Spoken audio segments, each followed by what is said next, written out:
NR20, onde trata da segurança e saúde de trabalho com inflamáveis e combustíveis.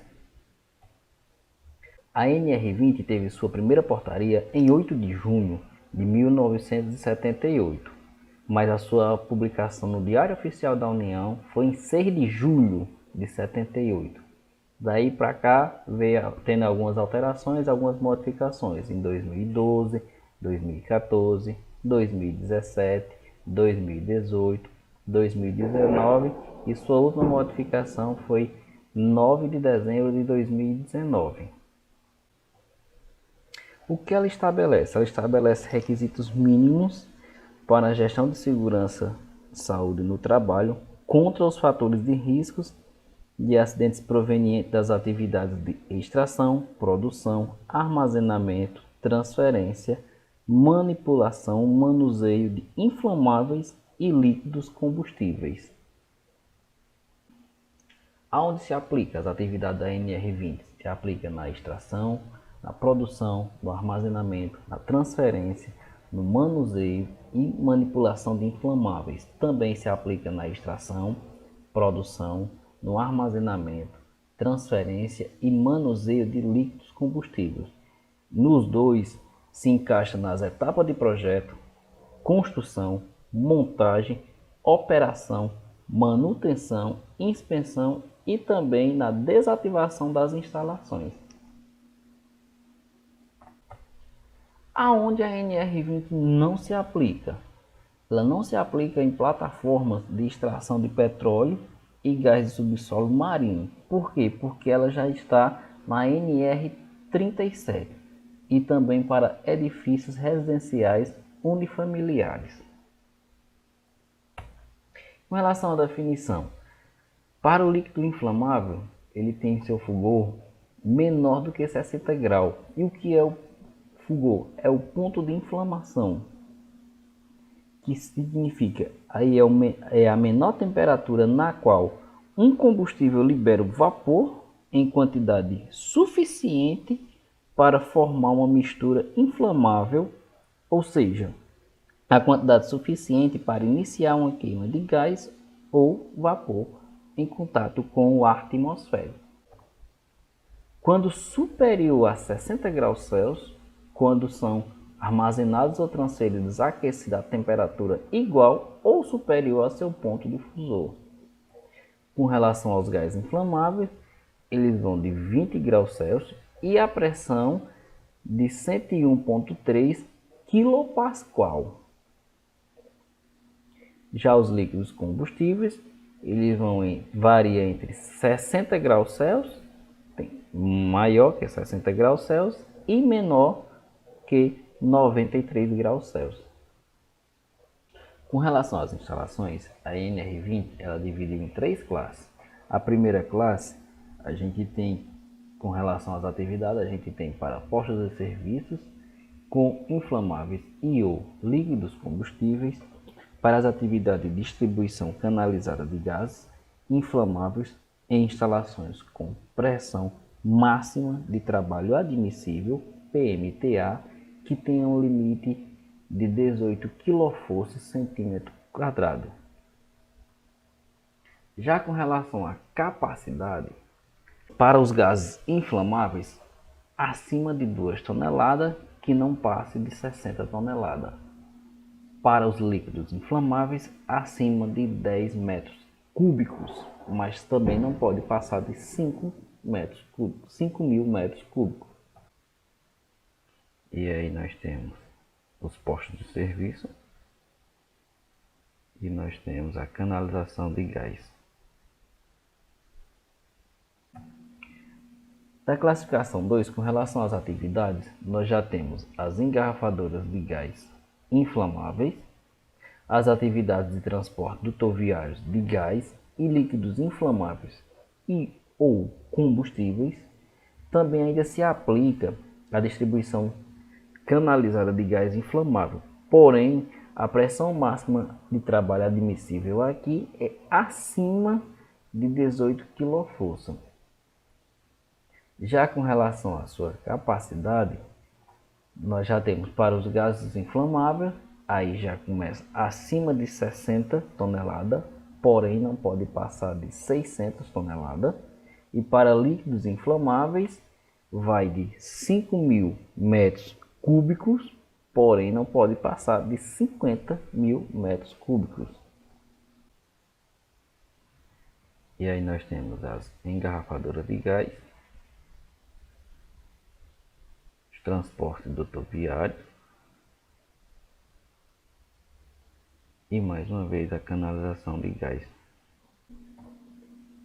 Na classificação 3, com relação às atividades, nós temos as refinarias, as unidades de processamento de gás natural, as instalações petroquímicas e as usinas de fabricação de etanol. Já com relação à sua capacidade de armazenamento para os gases inflamáveis acima de 600 toneladas e para os líquidos inflamáveis acima de 50.000 metros cúbicos. E aí nós temos as refinarias, essa daí é de Mato Grosso. Nós temos a instalação petroquímica, essa daí é da termoelétrica de Camaçari. E aí nós temos uma unidade de processamento de gás. E nós temos, mais uma vez em Mato Grosso, uma usina na produção de etanol. E aí a gente tem os critérios para se encaixar em determinada classe, né? A atividade ela tem prioridade sobre capacidade de armazenamento, mas a atividade ela não vai ter prioridade com relação à capacidade de armazenamento quando ela for superior a 250.000 metros cúbicos ou quando tiver mais de 3.000 toneladas de gás inflamável. E nesse caso, se ela tiver se enquadrar em duas classes distintas, qual será o critério de desempate? Deve-se utilizar a classe de maior gradação. Nos projetos de instalação, para as instalações que já foi visto de produção, extração, transferência, manuseio, devem ser projetadas considerando os aspectos de segurança de saúde no meio ambiente, que impacta sobre a integridade física do trabalhador previsto nesta norma, na NR20. Deve conter no projeto de instalação, tanto para as classes 1, 2 e 3, deve estar descrito as instalações, seus respectivos processos, a planta geral da localização das instalações, as características e informações de segurança, no relativo aos inflamáveis e líquidos combustíveis, as especificações técnicas de equipamentos, máquinas e acessórios, plantas e desenhos, e a identificação das áreas de instalação para efeitos de especificações dos equipamentos e instalações elétricas. Nos projetos de instalação devem ser observados as distâncias de segurança entre as instalações, entre edifícios, tanques, máquinas, equipamentos, áreas de movimentos e fluxos. Já nos projetos de instalação existentes, devem ser atualizados com a utilização de metodologia de análise de riscos. E todos os projetos devem ser elaborados por profissionais habilitados. No prontuário da NR20, deve ser organizado, mantido e atualizado pelo empregador e nela deve conter os seguintes documentos: o projeto de instalação, o plano de inspeção e manutenção, a análise de risco, plano de previdência e controle de vazamento, plano de resposta a emergências. E nesse prontuário de instalação, ele tem que estar disponível para as autoridades, também para os trabalhadores e seus respectivos representantes, caso necessário. Na análise de risco, independente da classe 1, 2 ou 3, o empregador deve elaborar e documentar as análises de risco das operações que envolvam tanto o processo ou o processamento das atividades de extração, produção, armazenamento, transferência, manuseio e manipulação de inflamáveis e de líquidos combustíveis. Já na instalação da classe 2 e 3, quem deve coordenar é um profissional habilitado com conhecimento no assunto. Na instalação da classe 1, deve ser elaborada a análise preliminar de perigos e riscos, APP ou APR.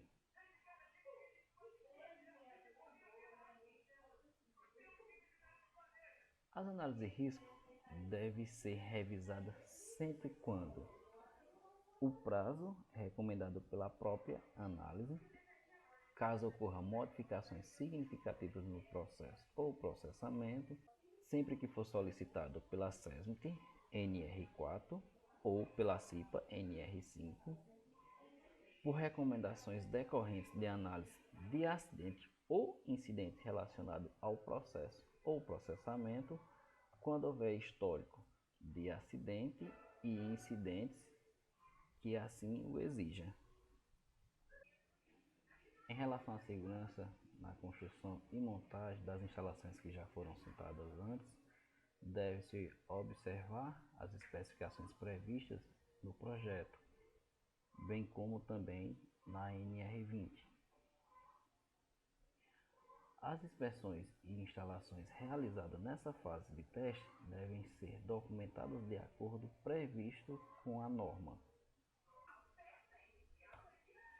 Já com relação à segurança operacional, o empregador deve elaborar, documentar, implementar, divulgar e manter atualizados os procedimentos operacionais que contemplem os aspectos de segurança, independente de qual seja a classe, com as recomendações das análises de risco.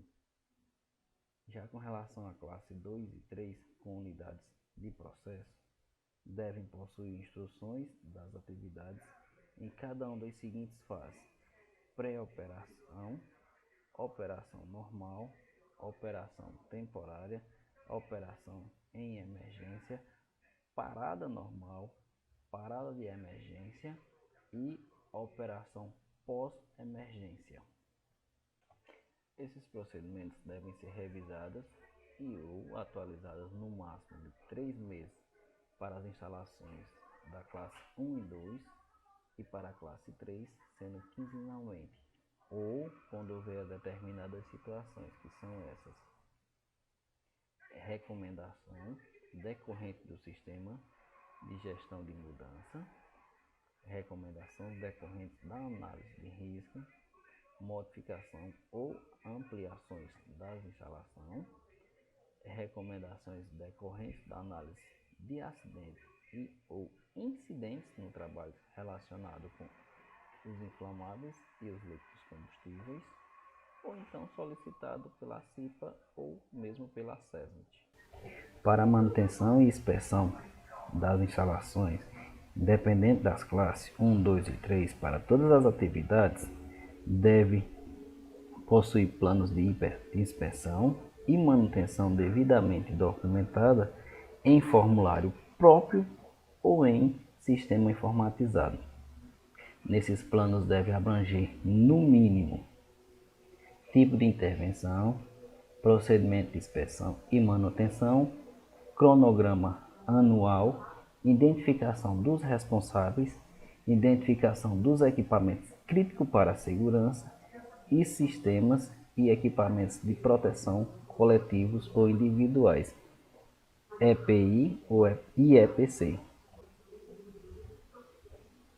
Esses planos devem ser periodicamente revisados e atualizados, levando em consideração o que estiver previsto na norma. E ela deve ser fixada, levando em consideração o que for previsto na norma, as recomendações do fabricante, as recomendações dos relatórios de inspeção de segurança e de análise de acidentes e incidentes do trabalho, elaborados pela CIPA ou pela SESMIT, as recomendações decorrentes da análise de risco, as exigências de condições ambientais agressivas. As inspeções devem ser realizadas por trabalhadores capacitados, devem ser registradas e implementadas com determinação de prazo e de responsáveis pela execução. A não implementação das recomendações de prazo definido devem ser justificadas e documentadas. Deve ser elaborada permissões de trabalho para atividades não rotineiras de intervenções na instalação baseadas em análise de risco nos trabalhos que possa gerar chama, calor, centelhas ou ainda que envolva o seu uso em espaços confinados, conforme a NR33, envolvendo isolamentos de equipamentos e bloqueio e etiquetagem, em locais elevados com riscos de queda, com equipamentos elétricos, conforme a NR10, e cujas boas práticas de segurança e saúde recomendem.